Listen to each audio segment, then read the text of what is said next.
시작하겠습니다. 네, 안녕하세요. 남자 인물 준비했습니다. 네. 1980년 7월 26일 생입니다.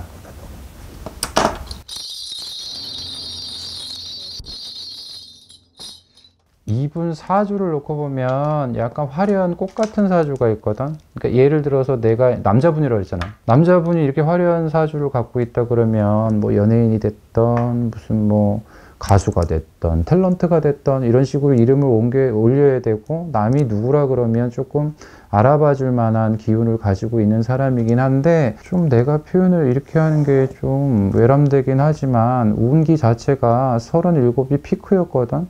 그때 뭐 결혼운도 들어올 수도 있고 일적으로 잘 풀렸을 수도 있고, 내가 원하는 바 35 넘어오면서 2, 3년 피크를 찍었단 말이야. 근데 이제 이게 내려오는 기운인데, 사실은 지금 수 자체가 44살이었잖아.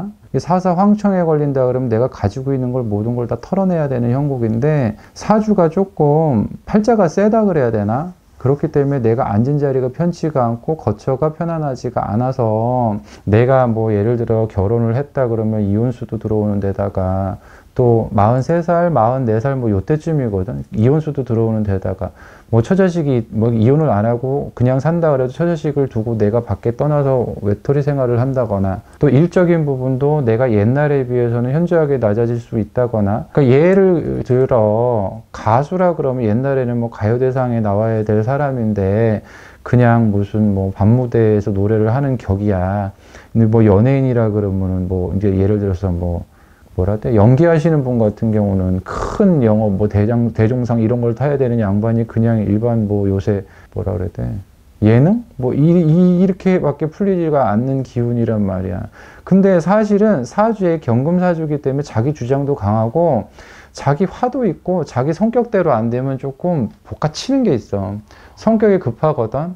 그런데다가 예를 들어 내가 기운이 좋을 때는 상관이 없는데 기운이 안 좋을 때는 자기 화를 자기가 못 이기는 것도 있고, 또 이 사주 자체가 화려한 사주이기 때문에 남자라 그러면 조금 여자 조심해야 될 것도 있어. 그렇다고 내가 뭐 여자를 조심한다 그래가지고 여자랑 무슨 뭐 외도를 한다든지 불륜을 한다든지 뭐 이런다기보다는 그냥 그것 때문에 트러블이 나가지고 오해를 생길 수도 있고, 사주의 과속살이라는 건 이게 호래비살이거든. 이 호래비살이 있어가지고 결혼을 한다고 그래도 이거 못 살아. 결혼했어요 지금? 이혼했어요. 했다. 했다가 이혼했어? 예. 근데 그게 언제였어? 뭐 작년, 재작년? 20년도. 예. 그러니까 예를 들어서 기운 자체가 수가 안 좋을 때 내가 정리하는 건데, 만약에 이혼을 했다 그래도 자기가 뭐 아이가 됐다, 만약에 있다 그러면 아이가 있다 그래도 내가 못 챙겨야 돼. 또 마누라가 있다 그래도 금전적인 부분도 자기가 못 챙겨야 되고, 속된 말로 얘기를 하면 자기 사주팔자 때문에 한다고 생각을 하면 처자식한테 다 뺏기고 자기는 가진 게 없을 수도 있어. 근데 사실은 여자 부분에 대한 거, 한참 잘 나갈 때는 기운이 좋으면 뭐 배우자가 됐던 자식이 됐던 이 기운도 좋은 거고, 밖에 나가면 나를 이쁘게 보는 사람, 우러러 보는 사람, 또 나한테 따라오는 사람도 많기 때문에, 내가 이쁜 꽃인데 여자들이 왜 안 붙겠어, 남자면. 그 부분에 대한 것도 말썽이라 그래가지고 뭐 밝혀지지 않는 뭐 카더라가 됐든 뭐가 됐든 이런 말도 많았을 거고, 성격이 부부지간에 맞추지 않니 이 사람이 한참 잘 나갈 때는 벼가 익으면 고개를 이렇게 숙여야 되는데 한없이 올라갈 줄 아니까 이 배우자한테 상처 준 것도 있을 것 같은데, 말을 이쁘게 하는 스타일이 아닌가 봐. 그리고 자기 주장이 너무 강하고 자기 생각하는 대로 얘기를 하고 판단을 하고, 배우자라 그러면 남편이라 그러면 배우자가 옆에 있으면 이 사람을 좀 보듬어주고 챙겨주고 이래야 되는데 자기 하고 싶은 대로 하는 거, 독불장군이라고 해야 되나? 남 생각을 안 해야 되나? 이 사람도 B형인가? 뭐 아무튼 그런 형국이 있단 말이야. 근데 지금 운기를 놓고 보면 사실은 조금 망신수가 있어가지고, 그 전에 예를 들어 내가 한참 잘 나갔을 때의 기운을 다시 올라가기에는 조금 힘든 부분이 있고, 앞으로 그래도 자기가 일을, 예를 들어서 연예인이에요? 연예인이라 그러면 이 기운을 다시 한다 그래도 옛날에 부귀영화까지 올라가기가 조금 힘들 수가 있고, 조금 맥이 빠지고 기운이 빠져있는 형국이란 말이야. 그러니까 돈이 좀 벌렸을 때 운기 자체가 30대 중반까지가 이 기운이 참 좋았는데, 그때 자기가 예를 들어 돈을 벌어놨다고 하더라도 뭐 갈라서면서 많이 없어졌다든지, 지금은 사실 돈도 많이 있다는 얘기 못 할 거거든. 근데 그나마 다행인 게 사실은 본인이 외로움도 많이 타는 성격이긴 하지만 주위에서 그래도 원망은 많이 안 듣나 봐. 사람이 나쁜 사람은 아니고. 근데 사람들이 대중들이 이렇게 봤을 때 옛날에 그 화려했던 이미지는 조금 쇠퇴했을 수가 있어. 기운이 빠지다 보면 본인의 이 얼굴이 됐던 뭐 화상이 됐던 이런 것도 조금 맞게끔 나오고 그 사람의 얼굴을 놓고 보면 그 사람의 인생이 보인다 그러잖아. 그리고 이 사람이 내가 아까도 얘기했다시피 자기 분을 자기가 못 이기는 성격이기 때문에 있잖아.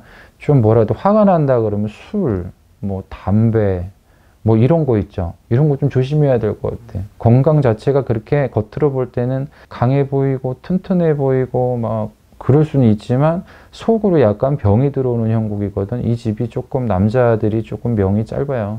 근데 이분은 조금 건강관리 좀 잘했으면 좋겠고 뭐 사고수나 이런 거는 안 보이는데 만약에 약주를 드시든지 담배를 태우신다 그러면 조금만 줄였으면 좋겠어. 이건 그냥 번외적인 문제고 뭐 이거 보시는 뭐 분들이 궁금하지는 않을 것 같지만 일단 그래. 운기만 놓고 보면 옛날 기운으로 다시 올라가기는 조금 힘들다. 근데 50대 중반이 50대 초반이 되면 조금 다시 기운이 한번 들어오긴 하지만 그때까지 한 6년 세월이 조금 힘들다. 그게 만약에 이혼을 했다 그러면 속된 말로 뭐 빈털까지는 아니지만 좀 많이 잃었을 수도 있어. 미래를 보면 재혼 가능한가요? 재혼은 할 수가 있겠지만 이 성격 자체가 약간 좀 독특하고 꽂히는 데가 있거든. 그래도 예를 들어서 또 내 사주팔자 못 속이잖아요. 할 수는 있겠지. 근데 또 갈랐을 수도 있어. 사람을 맞히지를 못해. 별나라 왕자님 같단 말이야. 별나라 왕자님 같고 한참 잘 나갈 때 내가 만약에 진짜 기운이 좋아서 공작새같이 화려할 때는 괜찮은데 세월은 무상이라고. 그렇잖아. 영원한 게 어딨어. 지금 당신이 한참 피크 칠 때에 비하면 이 겉으로 보여주는 외모나 외향적인 것도 많이 변했을 거거든. 근데 연예인은 이 외향으로 먹고 사는 거잖아. 관리를 하고 뭘 하고 끊임없이 자기를 가꿔야 되는 건데 그런 것도 이제 지쳤나 봐. 그러다 보니까 운기 자체는 떨어지는 거고 포지션이 애매해. 미안한데 나이 때문에 그런 것도 있지만 뭐 예를 들어 젊은 사람들이 보는 프로그램으로 가자니 포지션이 애매하고 또 어머니들이 보는 프로그램으로 가자니 그것도 포지션이 애매하고 이것도 아니고 저것도 아니고 이런 형국이 돼버리니까 지금 조금 관리 잘해야 될 것 같고 만약에 멘탈이 조금 흔들리고 자기 분을 자기가 못 이겨서 좀 그렇다 그러면 그래도 차라리 운동 같은 거를 하지 술이나 담배 이런 거는 많이 안 했으면 좋겠어. 이 사람 술 많이 먹어요? 모르지 그런 건. 하는 사람이에요. 담배는 모르겠구나. 텔레비 안 나오니까. 근데 아무튼 그래. 사람은 약해서 술, 담배, 도박 뭐 그렇거든. 의지할 때가 필요하거든. 이분은 원래는 가수로 데뷔했었어요. 네. 가수 할 감은 아닌데. 잠깐 했다가 이제 배우로 전향해서 배우로 오랜 시간 보냈죠. 그러니까 가수가 됐든 연예가 됐든 하는데 예를 들어서 가수라 그러면 조금 뭐 안 맞는 게 있어. 배우 이동건 씨예요. 아시죠? 이 안에 너 있다. 이 안에 너가 왜 있어요? 파리연이. 네. 나 몰라요. 네. 파리의 연인? 그거 저거 아니야? 애기야 가자가 네. 파리의 연인 아니야? 거기 이 사람이 나왔다고? 네, 거기서 이 안에 너 있다. 이 안에 너 있다? 네, 그 대사가 엄청 히트쳤잖아요. 기생충이야? 왜 그 안에 있어? 아니 가슴 속에 너 있다는. 그건 애기들 생기는 심장 사상충이잖아. 근데 나는 몰라. 근데 나는 박신양이랑 왜 그 누구지 여자분? 김정은 씨. 그분은 내가 기억이 정확히 나거든. 근데 난 모르겠다. 이 사람 거기 나왔었어? 네. 그래. 하겠어. 주가가 엄청 높아졌죠. 근데 한참 피크는 지나갔어. 40살, 43살, 44살 이때 별로 안 좋고 운기가 온다 그러면 솔직히 30대 35 넘어가면서도 그렇지만 30대 39부터도 별로 좋지는 않아. 근데 옛날에 부귀영화가 다시 온다는 얘기는 못하겠어. 어떡하냐, 좋은 얘기를 해줘야 되는데 재수 때 그러면서 이러면서 잘 되실 겁니다. 아니 근데 좀 기운이 그래. 여자를 만난다 그래도 인사주라 그러면 이 과죽살은 호래빗살이거든. 그게 붙어 있으면 진짜 방법 내리지 않는 다음에는 들 수 있어요 그거? 아니 눌러놓는 거지. 사실 어떻게 무당이 바꾸냐. 무당이 굿해가지고 어떻게 콩알을 수박을 만들어요. 콩알은 콩알이지. 이 콩알 수박 만들 줄 알면 내가 전봐. 근데 눌러놓는 거야. 수박인 것처럼 보이게 하는 건가요? 이게 수가 안 좋으면 자기 운기가 있고 자기 이 사주 관살이 있는데 시소같이 생겨가지고 운기가 떨어지면 이게 이렇게 올라가거든. 그러니까 이 사주 관살을 눌러놓으면 내 운기가 올라가는 거야. 이게 눌러놓는 건데 아무 때나 얘가 발동 날 때가 아니고 온이올에 비 오고 나서 뱀 대가리 들듯이 들 때가 있어. 막 아홉수다, 황청살이다 이럴 때가. 그때는 눌러놓고 가라는 거야. 그래야 편안한 거고 나중에 내가 운이 좋을 때는 내 운으로 내 사주관사를 누르니까 그런 거지 뭐. 좋습니다. 마무리할게요. 감사합니다.